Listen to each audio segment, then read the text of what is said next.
Tay. Sa tingin ko po talaga na manipulate lang po si Justine ng daddy niya tsaka po ni Ma'am Moira. Parang si Zoe. Na-manipulate din siya ni Moira para sumunod sa kanya. Annalyn, nag-aalala ako sa kapatid mo. She's getting to be destructive. Nang-aaway. Kagabi lang, nagkasampalan sila ni Tita Giselle mo. And if we don't intervene now, baka kung ano pang magawa niya.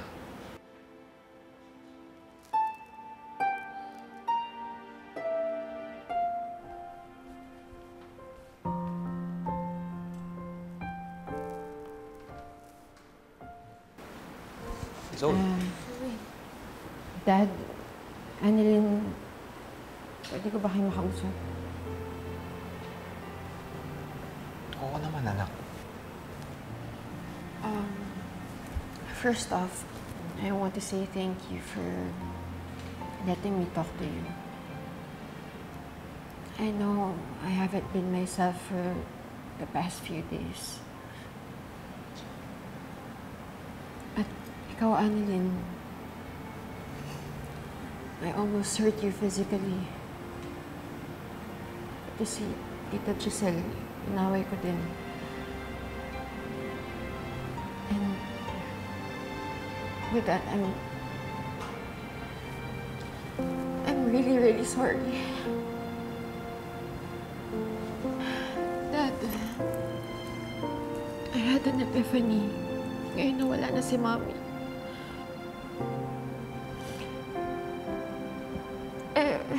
I realized that I'm better off without her. Without her influence. Gusto ko na sanang magbagong buhay. Kaya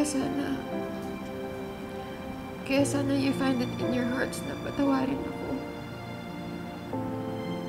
Please. Zoe, you're my daughter. All you ever had to do was ask.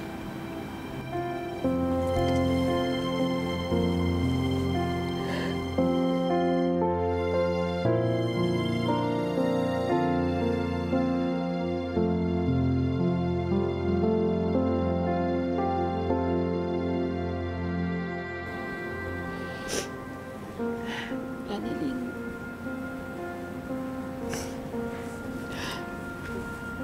I'm sorry. Sana mapatawad mo ako.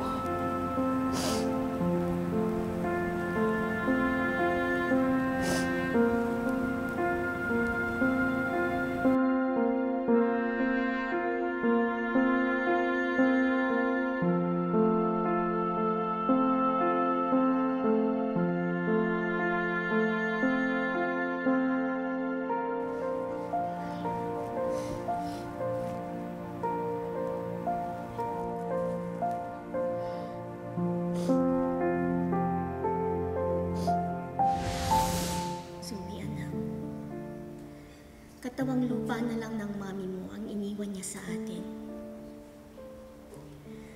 At siguro, kaya siya nagpaparamdam sa'yo dahil may unfinished business pa siya. Unfinished business?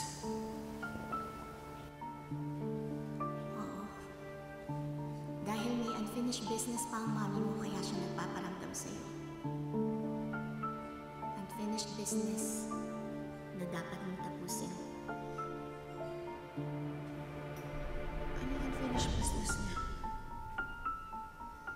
Isa lang naman ang hindi nagawa ng mami mo. Ang makaganti sa mga taong nanakit sa kanya. Ang Tita Giselle mo, ang daddy mo, si Annalyn, at higit sa lahat, si Lynette.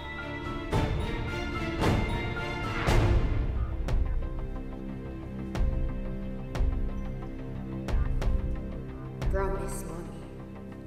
Igaganti kita sa lahat ng umapis. I'll embrace our enemies. para pag iginanti kita sa kanila, they will never know what